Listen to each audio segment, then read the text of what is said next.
Järgmine probleem, mida oleme jälle kõrvalt näinud ja tuleb ka päris tihti ette ettevõtetes, kus on mitmeid osanikke, on see, kuidas me siis ikka jagame seda raha või tulemust.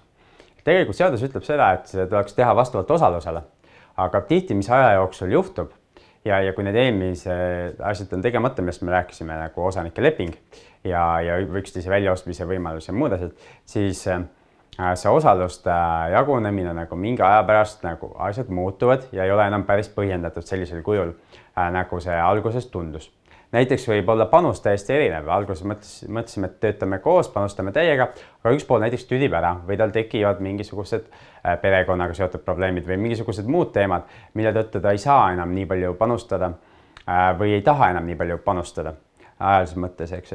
Siis on see, et mingi hetk, ettevõtte käivitamiseks, jah, meil oli vaja kellegi kontakte või mingisugust muud informatsiooni, aga nüüd, kui ettevõttes juba need esimesed müügid on ära toimunud, siis näiteks osanik, kes pidi tooma kontakte ja uut infot, ta enam ei saa kontakte, ei tule enam juurde kontakte millegi pärast. Ja siis tekib küsimus, et et kuule, mis pidi panustama nagu a la müügi poolega või kontaktidega, aga midagi sealt ei tule, et mis nüüd saab, eks ju. Ja kui me leppisime kokku näiteks 50-50 jagamise, et sina tood kontaktid, mina teen töö, siis nüüd see tundub juba ebaõiglane, eks ju. Ja tekivad jälle tülid ja arusaamatused. Ja siis teine pool on jälle töö intensiivsus, et võib selguda, et kui sa kellegiga koos lõpuks igapäevaselt peaksid tööle hakkama, siis temal on hoopis teistsugune arusaam, mida tähendab tööpäev. Näiteks sinul võib olla arusaam, et ühest päevast tehakse 8 tundi intensiivset tööd, teisel võib olla arusaam, et hommikul tullakse, kõigepealt me joome kohvi, loeme ajalehti, vaatame Delfi Postimehe läbi ja siis tund-kaks hiljem hakkame siis midagi tegema, teeme midagi, siis on aeg minna lõunale, lõuna on ju 1,5 tundi vähemalt ja siis me tulen tagasi, vastame veel võib-olla paar kirja ära ja ongi õhtune aeg käes ja tšau baka, sina tee siis kõik ülejäänud ära.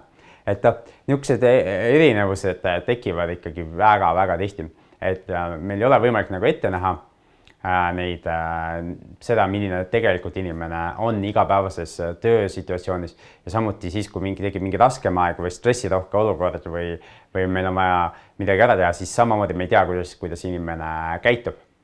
Ja mis selle vastu aitab, eks on see sama, ütleme, ka osanike leping, aga ka kokkulepe võib-olla, kuidas seda tulemust siis ümber jagatakse. Kas siis aasta lõpus või mingi aja tagant, et vaadatakse uuesti üle ja jagatakse seda siis teistmoodi. Või siis see, et näiteks mingi osa tööst tasustatakse palgaga ja mingi osa dividendidena ja nii edasi, et siin on seda kokkuleppe vabadust on meeletult, mis teebki nagu selle kokkuleppimise väga-väga raskeks.